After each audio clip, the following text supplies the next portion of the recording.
in shaping up the strategic businesses of the firm that are digital-led first. An example of that is transaction banking, a new business that we launched for the treasurers of the world, and providing the corporates first-class treasury services operations with a digital-led interface first.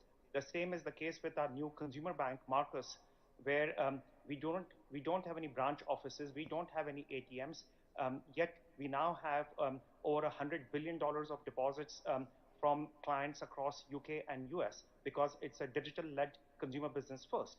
A significant portion of the product managers, a significant portion of the risk managers, the engineers, the people who are defining the business are anchored out of our offices both in Bangalore and in Hyderabad. But to your point about what is it that we contribute to India, and in many ways the framing of the opportunity statement for our country in the macro of what the world is pivoting to in the next decade or so.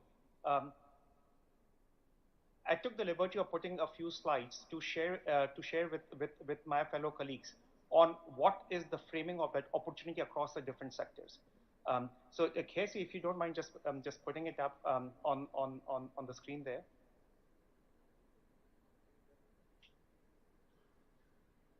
If you go to the next slide. Go to the next slide. All right. Because so much of the work that we collectively do, and Nasscom, led by Devjani and our colleagues in KSV and others, is so much around digital and around internet. I think it's important for us to understand what is the growth that has happened in the context of internet-led economy, the adoption of internet, the consumption as well as the production of data that is coming in. And the reason why I want to say so is because that is a generational opportunity for our country. But how we keep our people, our companies, our business processes, and our mother companies secured in this widely distributed infrastructure and internet is going to be critical for the future success. So today we have about 2.7 billion people in Asia that are online, and we make up about 53% of the global internet population. In India, we have about 650 million people. That will grow to about 900 million people by 2025. And while we are generating about 79 trillion GB of data, it's only going to have a nonlinear parabolic curve as we go across in creating data in the next few years. If you move to the next slide, I think that next slide, just indulge with me. On the left-hand side is the positioning of the biggest economies in the world tied to their GDP. So India today is about $3.6 trillion GDP, and we are pegged to go to about 6.8, 6.9 trillion GDP in 2031. This is based on Goldman's internal research. We will, at that time, become the third largest economy in the world and becoming a greater than $10 trillion economy by 2036. A significant portion on the contribution of that economy is going to come from businesses that will be disrupted via technology, not alone via big techs or not alone via deep tech companies, but every sector that we can put our hands around that has the opportunity to disrupt and to provide services and products to a country with a large demographic like ours. On the right-hand side is the growth of the GDP of our country. And in spite of the economic headwinds that the developed markets are going through, if you look at the line in yellow, that line in yellow is the growth of India's GDP over the course of the next few years. And we will be, and we will continue to be the fastest growing economy across not just the emerging markets, but across the world. And that yellow line is in many ways the projection of the growth of India's GDP.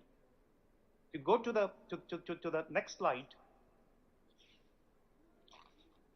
this is an important one because that is in many ways the framing for all of us, which is what are some of the most important macro emerging our parent organizations working for our colleagues across the world, for our clients, own people, and the contributions that our work here will contribute to these macro trends. be it the adoption of blockchain and becoming about 225, $228 billion economy by 2028, or IoT. We will have 3 times more IoT devices in the next few years versus where we are right now. The same applies to quantum computing, and the growth in quantum computing, which is projected to grow 43% on a CAGR basis, compounded annual growth rate. And while there is only a mention of NLP, but you can extrapolate it in the context of AI, ML applications in a range of different economies and a range of different sectors. Just NLP is sized up to $43 billion in 2025.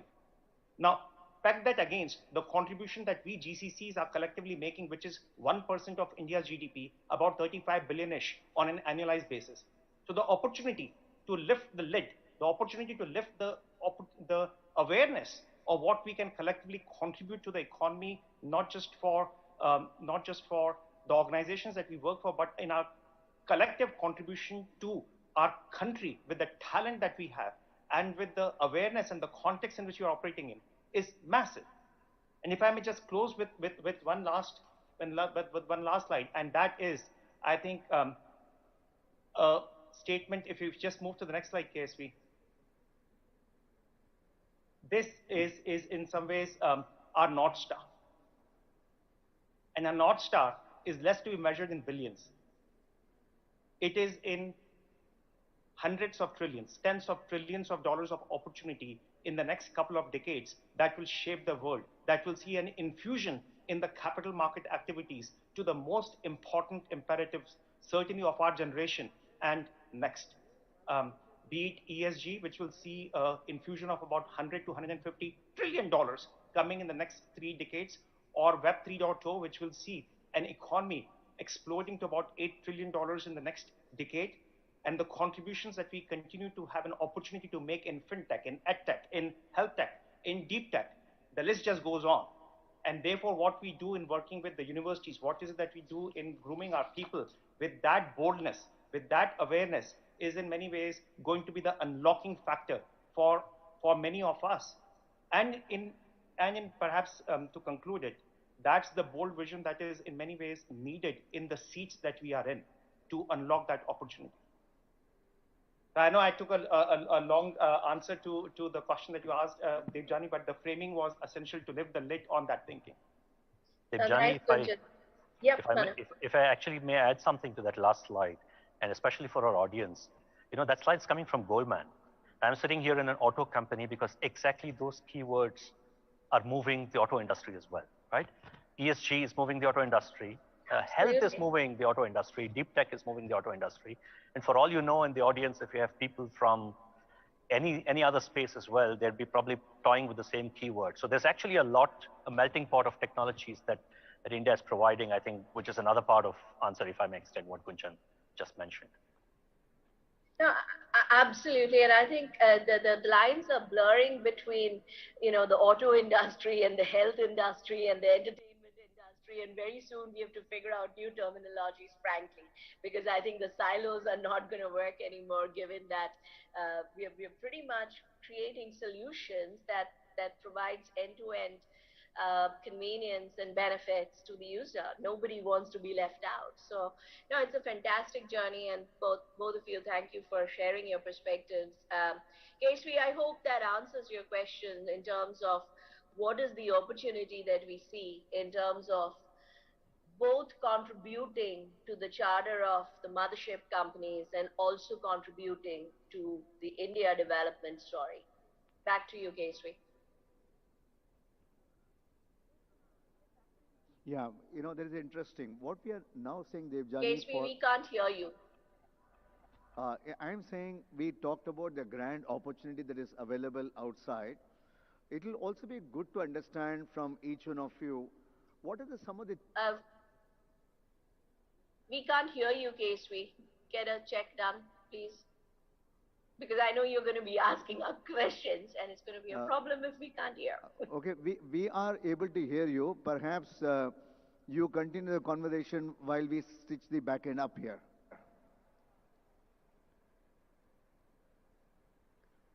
Okay.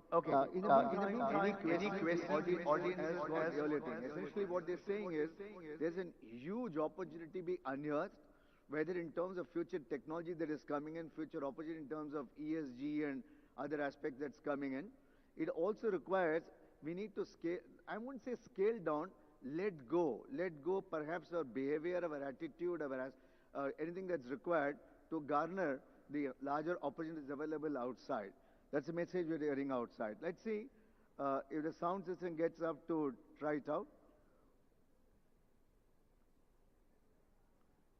Because I know that KTR is already there, so I just want to make sure we wrap up our conversation in time. So I'll carry forward the discussion with Manu and Gunjan, and I hope you can hear us. Give me a thumbs up if you can hear us. Yeah, Debjani, are you able to hear us now? Debjani, Gunjan. We are attempting the hybrid model for the first time, so give us some time to get it perfected. Okay.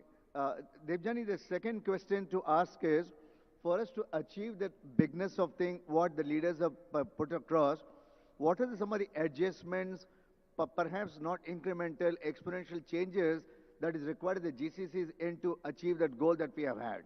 That will be the second theme for you to explore. Yep, thanks, Keshri. And in the interest of time, I'm just going to carry the conversation forward with Gunjan and Manu so that we don't get into this technical difficulties again, and then hand it back to you for the conclusion. What is it that needs to change, I guess? You know, Manu and Gunjan, the more I think about it, the answer is just one thing in my mind, which is the leadership mindset of this sector.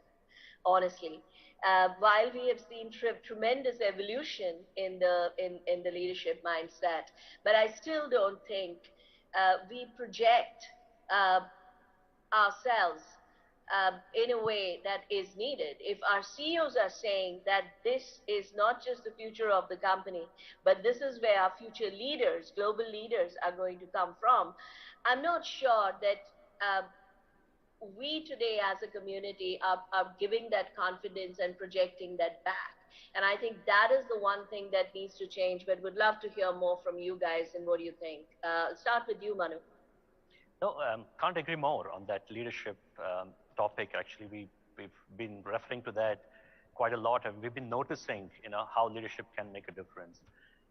We call this topic as GCC narrative. I think the keyword narrative holds a lot of things. I mean, at the end, life's a story, business is story. And I think leaders have the task at GCCs to look for a North Star, kind of derive the purpose statement for their local enterprise, place that North Star firmly in the global agenda, and then simply try and follow it up, right? During the first part of my response, I said I do meet a lot of people who sadly want to leave the country, right? They've set up a GCC, it's not working. They come down to us, we have a big chat, and I literally give them, you know, if you want to call it our magic formula, right? They come in from the same sector, sometimes from other sectors. Honestly, India has the same thing to offer to all of us. To Gunjan, to me, it's talent, it's the cost advantage, it's this young population, it's the passion, it's the deep technology, all of that.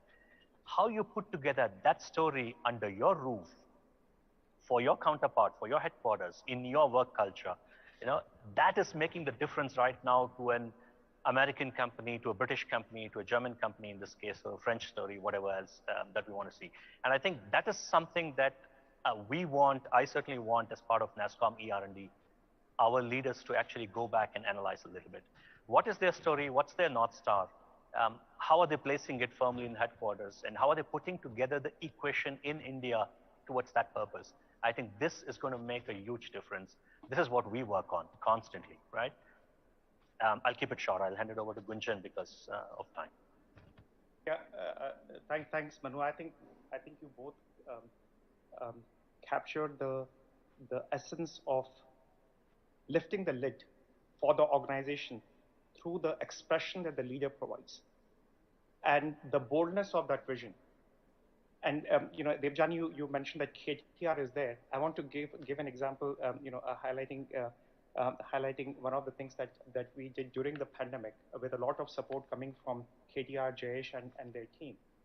We were, while in lockdown in the country, we had the vision and the boldness that we are going to open up a new office in Hyderabad and expand the remit of what our collective talent can provide to the firm in a global scale, because it wasn't about what is happening in 2020 or 2021. It was much more about a generational investment that we are making in the talent of the country. And the support we got from the industry bodies, the support we got from the government, that is also very unique here, which is we have harmonic ambitions. We are bound by common purpose, and therefore the ability to create that multiplicative quotient is very high. Now, when we were establishing Hyderabad office, of course, it is an extension to the work that we have been doing in the country for the last many years. But we wanted to give it a distinct identity. And in the distinct identity, we said it will be the center of excellence for consumer banking, the biggest and the most important new business of Goldman Sachs that we are launching in the world. And because there is so much that is happening in blockchain and DeFi, the global center of excellence for blockchain and decentralized finance for Goldman Sachs is based out of Hyderabad. And that in many ways is the identity that we have wrapped around our offices there. And one can say, well, it's about the identity, but it is so much about the identity. It is what gives people an equitable environment to work in on an every single day, but also allows for recognition and for reward, where location is not a binding constraint on the aspirations of people. No, brilliantly said, both of you. And I think the message is, let's not get complacent with what we have achieved. Yes, the GCC story is tremendously successful. It has shaped up beautifully, but there is just so much more to be done. I honestly believe we've touched barely the tip of the iceberg. And I guess if this conversation makes anyone in the audience a little uncomfortable in terms of thinking through what am I doing today, then I think the three of us have achieved the job, and it's 30 minutes well spent. And Gunjan, you talked about Hyderabad, and I have to say that no one demonstrates that power of thinking big ambition, big goal, and then going and making it happen, then, that's the way Telangana does it. And I guess that's why it's sort of become a magnet for the industry today. And KTR Garu, all I'll say is maybe one of these days you need to take a one-on-one workshop for the industry and for the leadership team to say, this is how you project global leadership to the world. But fantastic talking to both of you. And once again, to the audience, we strongly believe that the best for the GCC community is ahead of us. It's not what we have done. It's not where we are today. What we have done and where we are today is all good, but there is just so much more to do. And status quo is not going to cut it. We have to rethink our strategies. We have to rethink the role that we play, both for the headquarters as well as for India. And we have to be very confident about the value that we are creating for both. We cannot undermine that. We cannot undersell that, because when you are creating value, you have to be loud and proud about it. The world is looking at India as not just an excellent hub for talent and innovation, but the world is looking at India as an excellent hub for future global leaders that will shape the charter of the technology industry. And I think we just have to own it. We have to own it, and we have to deliver on it. So thank you, Gunjan. Thank you, Manu, for this conversation. I hope it gives you some food for thought. And with that, back to you, KSV. Thank you. Thank you all. Thank you, audience. As I know, I would have loved to continue more. We have an equally honorable speaker ahead with us now, Shri KTR. So KTR, sir, would you like to come to stage? Would you like to say any final words to Debjani, Gunjan, and Manu Sale and start your session 2? Come in, sir.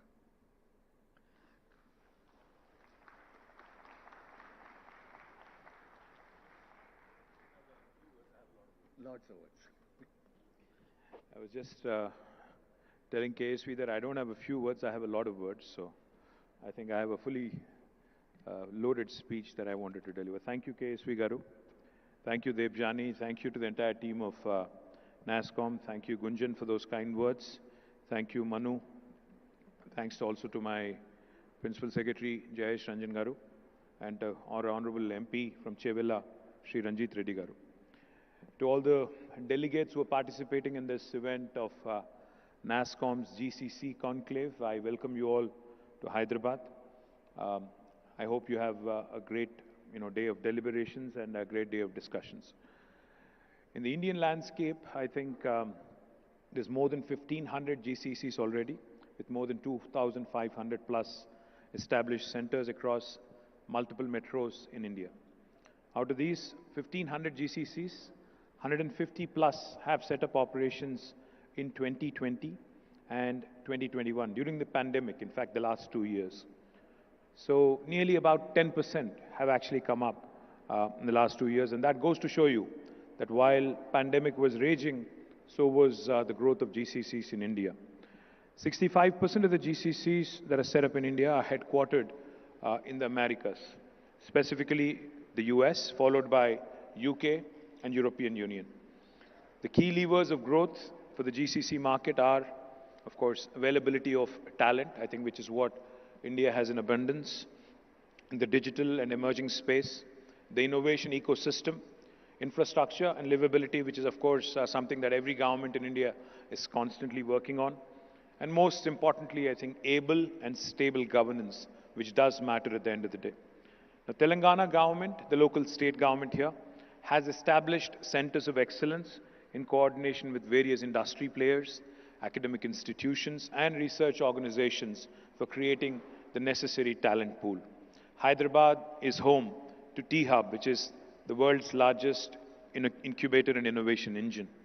We have several innovation engines also, along with T-Hub, called as the V-Hub, which focuses on women entrepreneurship, T-Works, which will be unveiled in August, which will be India's largest prototyping facility, Makers Lab, TSIC, the Telangana State Innovation Cell, Research and Innovation Circle of Hyderabad, which again is an institution that is set to bring about coordination between the academia and the industry and ensure that go-to-market research happens in our country. We also have established a cyber security center of excellence in partnership with the Data Security Council of India, which is an outfit of Nasscom, and METI, which is also an outfit of Government of India.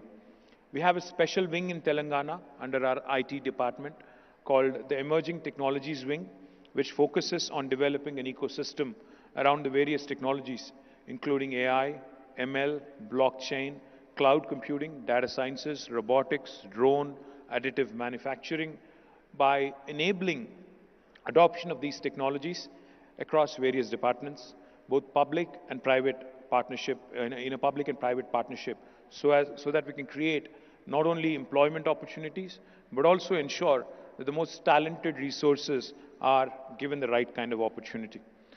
Another very important enabler, which the government of Telangana has created, a few years ago, is called as the TASK. Now, TASK stands for Telangana Academy for Skill and Knowledge, for training and creating the necessary manpower for various engineering and traditional degree colleges across the state. Some of the most prominent GCCs in Hyderabad, Microsoft, Google, Amazon, Apple, Wells Fargo, Bank of America, HSBC, Franklin Templeton, Broadridge, ADP, JP Morgan, Novartis, Deloitte, the list goes on, it's quite a long list. Some of the most prominent GCCs who've set up office during the last 5 to 7 years in Telangana includes DBS Bank, Pepsi, Chubb Insurance, Mass Mutual, Goldman Sachs, Swiss Re, Advanced Auto Parts, RCCM, Gap, ZF, State Street, Intel, ICE, F5 Networks, Micron, and Callaway Golf, and the list goes on also. It's an impressive list. In fact, I have to share one thing with you quickly. If you look at the top 5 most valued tech companies of the world, all 5 of them, without an exception, have their largest campus outside of their headquarters. And that marquee list includes Apple, Google, Facebook, Microsoft, and Amazon.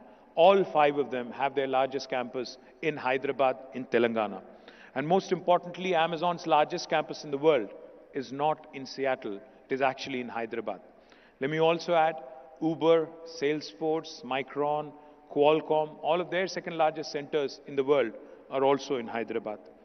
Hyderabad's IT growth story is something that's extremely impressive.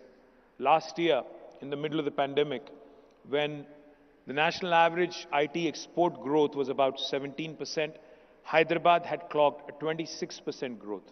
In fact, out of the 450,000 jobs added last year in the IT sector, 150,000, which is 1/3, were in Hyderabad. Top 5, as I was pointing out, apart from the top 5, we have ZF, we also have Novartis, which has a large center in Hyderabad, which is again their second largest campus in the world. Let me quickly also tell you, for those of you who are interested in understanding why Hyderabad for a GCC, on the livability and infrastructure, there is an agency called as Mercer, which rates cities on a livability index across the world. They've rated Hyderabad as a city with the best quality of living among all Indian cities for 5 years in a row now, from 2015 until 2020. Of course, in the middle of the pandemic, they had suspended their ratings, but I do believe that had they done it, we would have still come out trumps. Our infrastructure certainly is better than most other cities in India. I do not wish to slam my competition in India, but I have to point out a few things. You know, I love Delhi, but I think the smog there is a shocker. Chennai, I love Chennai as well, but the humidity there is a bit of a pain.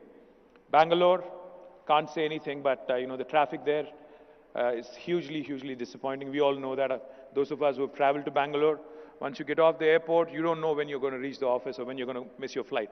So that's a huge put off. And then, you know, there's Bombay, which of course is prohibitively expensive. And of course, what's happening in politics there, I don't want to talk about it. So the only city that leaves you with,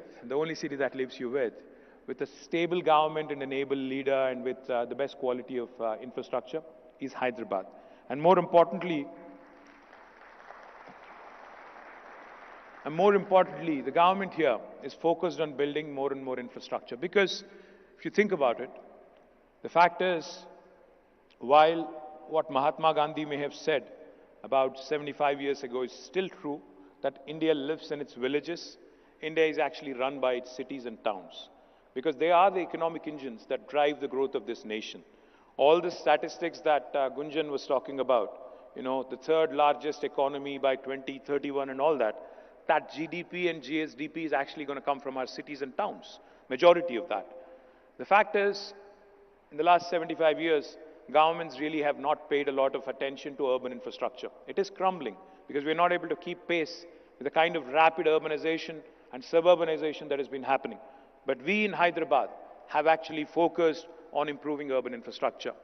Unlike other cities, we do not have any problems with respect to power or drinking water.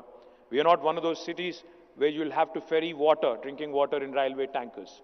We have provisioned and we have planned for drinking water needs till 2051. We have satiated our drinking water requirement and we continue to improve on that. We have ensured also that there are no disruptions with respect to power supply and we provide 24/7 quality power. More importantly, public transportation is also important. We've completed 70 kilometers of Hyderabad Metro and we are looking to expand it even further to make our public transportation even more robust. To alleviate the congestion problems in the city, we've built more than 30 flyovers in the last 5 years as part of our strategic road development program, and we continue to add more and more to that. We are adjudged, like I said, as the most livable city, and more importantly, it's not just infrastructure that's important, more important is the talent. The think force of Hyderabad, the think force of my state is something that I'm truly proud of. About 1/3 of the employees working in any IT company in India, including Bangalore, will have roots from my city, from Hyderabad. That's because of the ecosystem, the educational ecosystem we have here. We have more than 250 plus reputed engineering colleges. We have most certainly one of the best business schools in the country. I think the best business school in the country, Indian School of Business. And most employees, in fact, I keep saying this and I can't say it enough. Hyderabad is that place where the north of India meets the south of India. Hyderabad is that place where biology meets technology. Hyderabad is that place where data sciences marries life sciences. Hyderabad is that place where Mangoverse meets Metaverse. So, all in all, we have the ability to attract the best talent from across the country, irrespective of which part of India you are from. Kolkata, Mumbai, Delhi, Kanpur, Jabalpur, you will feel at home in Hyderabad, because this is one city. This does not discriminate based on region, religion, language, etc. We are one of those cities which are truly a melting pot, and we symbolize and we truly live up to that reputation. We also, in fact, as a government, have been playing a key role in ensuring that we provide the right kind of regulatory framework, right kind of policies for the industry. We released the ICT policy of Government of Telangana in 2016, and the new policy that we released in 2021 will provide you the most important, framework, the most important kind of incentives for you to come and set up shop in Hyderabad in a very hassle-free kind of an environment.